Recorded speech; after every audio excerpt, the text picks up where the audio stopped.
Seja bem-vindo ao canal Genuíno Cristão. Para não perder nenhum vídeo, inscreva-se em nosso canal e ative o sininho das notificações. Juntos, fortalecemos nossa relação com Deus e com o próximo, através de pregações genuínas. O endemoniado gadareno, presta atenção. Lembra dele? Tinha um demônio. E indo ter com Jesus, viram o endemoniado que tivera legião, assentado, vestido, em perfeito juízo. Aqui mostra a conversão dele. Agora, a primeira coisa que ele faz após se converter, Marcos 5, 15 a 18.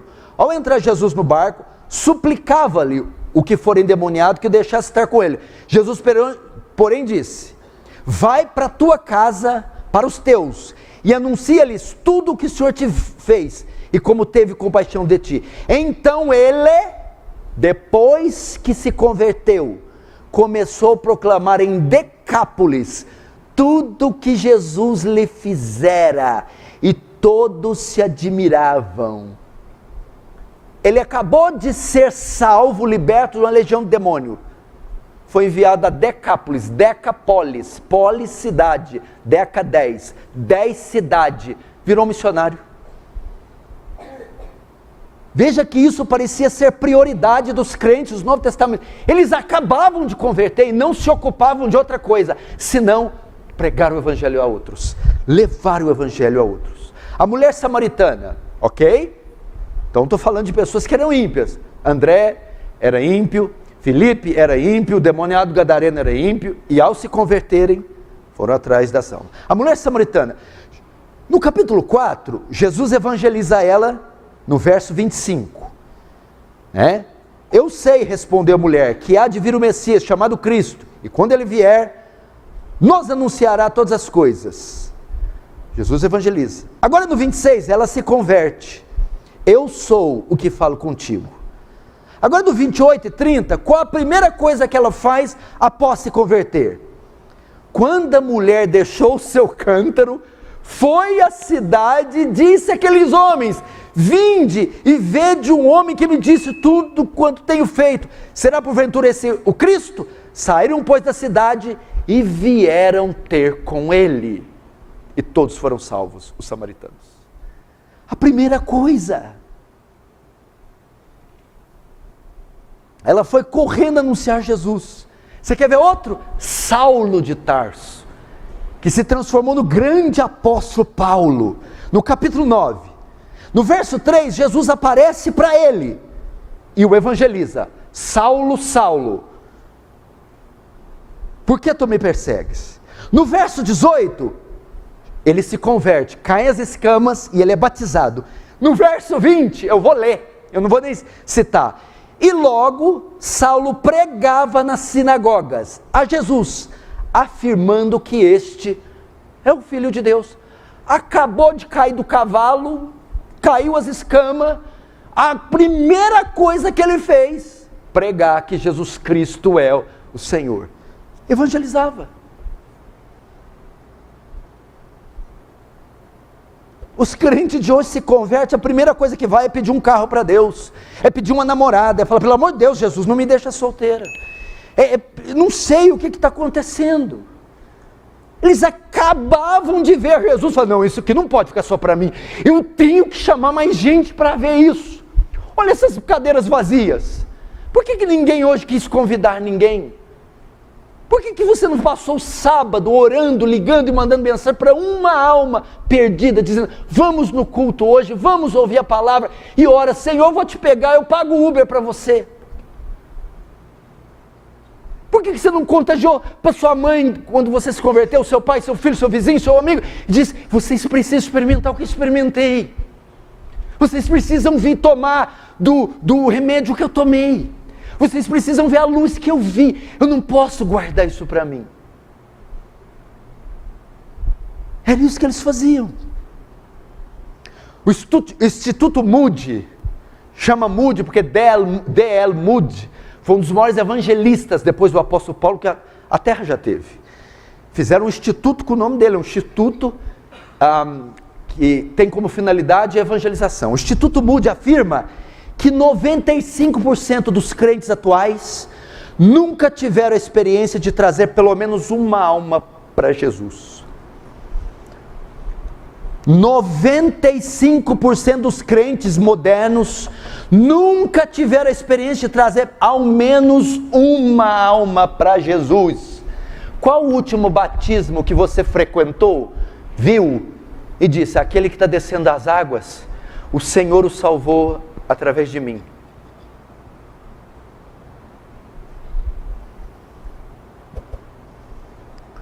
%95, não é uma vergonha? O que será que a gente está gastando o nosso tempo, a nossa vida, o nosso dinheiro? Eu fico pensando, eu sei o que eu faço da minha vida quando eu não estou na igreja, no culto. O que eu faço com o meu tempo vago? Mas o que esses crentes estão fazendo? Onde será que estão? Se a gente pudesse pôr uma tela e um histórico da sua semana, a hora que dorme, a hora que acorda, sua rotina, quanto tempo gasta no celular, como que usa o dinheiro, o que o povo está fazendo?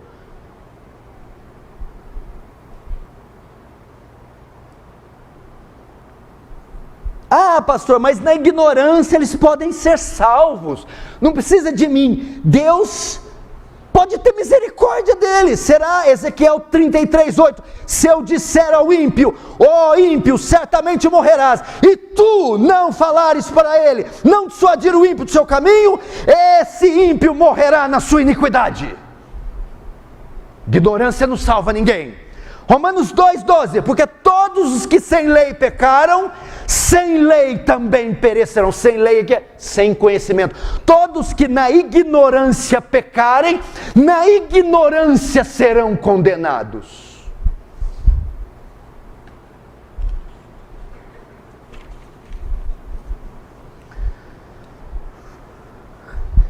Quer ver? Eu vou ilustrar melhor, que talvez você ainda não entendeu.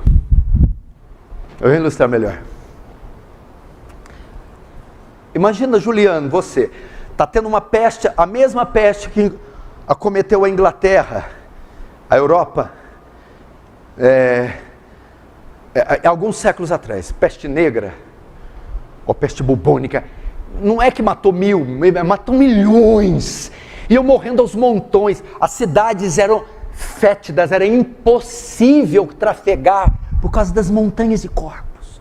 Vamos supor que você, Juliano, descobre a cura, a vacina, que pode poupar a vida de milhares de milhões, ela está com você, mas você fecha, esconde ela para você, e você não dá enquanto assiste multidões morrendo. Você seria considerado o maior criminoso da humanidade, porque possui a cura do HIV, mas não tem. Se eu posso usar esses termos com relação a uma vacina, quanto mais ao Evangelho. Você está assistindo multidões não morrerem de tifo, de febre amarela, de peste negra, mas morrendo eternamente no pecado. A cada dia morrem 159 mil pessoas, 4 milhões por mês, 54 milhões por ano. E quantas dessas morrem sem o Evangelho? Agora me diz, você está assistindo isso e tem aqui na sua mão a vacina que pode salvá-las, não do túmulo, mas do lago de fogo, e você omite. Você fica em casa esparramado na sala 10, 8, 7 horas no celular. Eu não queria estar na sua pele no dia do julgamento. Você tem que assistir assim, diante do trono de Deus. Deus disse, olhe para lá, e você vê uma multidão sendo jogada no inferno. Nossa, muita, né, Senhor? E sem fim. Meu Deus, quantas tem? Deus, são milhares. Nossa, que horror. O que foi, Senhor? Essas são aquelas que você deixou de pregar. Para vacina vale, né? Para o Evangelho não vale. O cara esconder a vacina, ele é um criminoso, um serial killer. Mas esconder o Evangelho? Escute isso aqui para você ver, presta atenção nesses dados. Continente africano, das 40 nações mais pobres do mundo, 32 estão na África. Existem hoje 40 milhões de africanos que nunca leram a Bíblia uma vez só. Das 1.800 línguas faladas na África, a Bíblia foi traduzida para apenas 150. 1.600 línguas africanas não possuem a Bíblia. Na Ásia, das 1.980 línguas faladas, nós temos a Bíblia traduzida para cerca de 91 línguas apenas. Hoje ainda a Bíblia não foi traduzida nem para 1/3 das línguas faladas no mundo. No Japão, o Japão é a terceira maior economia do mundo. Só que nesse país, temos uma das menores taxas de cristãos na face da terra. A Europa, que foi berço da reforma, que foi palco de um avivamento, hoje é considerada um continente pós-cristãos. O que tem na Europa hoje é as Dead Church, igrejas mortas. A Holanda, que foi berço da reforma, a reforma holandesa, hoje é um centro de prostituição, drogas liberadas, e o que cresce é a construção de mesquitas muçulmanas. A Inglaterra, que foi terra de John Owen, Richard Baxter, Dr. Martin Lloyd Jones, Charles Spurgeon, John Stott, hoje é o país de Richard Dawkins, o ateu mais famoso do mundo.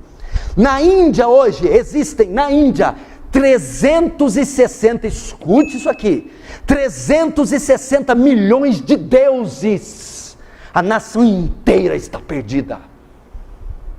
A América Latina, ela está dominada pela idolatria católica, feitiçaria, infestada de paganismo. O que se celebra na América Latina são missas, procissões, peregrinações a centros de paganismo e milhões em adoração a ídolos. As Testemunhas de Jeová são uma das seitas mais abomináveis. Sabe o que é Testemunho de Jeová? É uma abominação. Eu quero que me grave aqui, a Testemunha de Jeová é uma abominação, porque eles creem que Cristo é uma criatura e não Deus. Os Testemunhos de Jeová contam hoje com o maior e mais sofisticado, a maior e mais sofisticada imprensa religiosa do mundo. A Testemunho de Jeová é a seita que mais publica escritos, livros, revistas, artigos e jornais do mundo. Está crescendo. Você está vendo o quanto o mundo precisa da gente? Etnias. O que é definido como etnias? Pequenos povos, vilarejos, grupos familiares. Estima-se que hoje existam 11.227 etnias no mundo. Dessas 11.000 etnias, só 6.614 tem menos que 2% de cristãos. Nos últimos 60 anos, veja essas estatísticas, nos últimos 60 anos, o islamismo cresceu 500%, o hinduísmo cresceu 167%, o budismo cresceu 145%, e o cristianismo, só 47%. Os mormons, que é uma das seitas mais ricas, é multimilionários mormons, nos últimos 6 anos cresceram 460%, os mormons.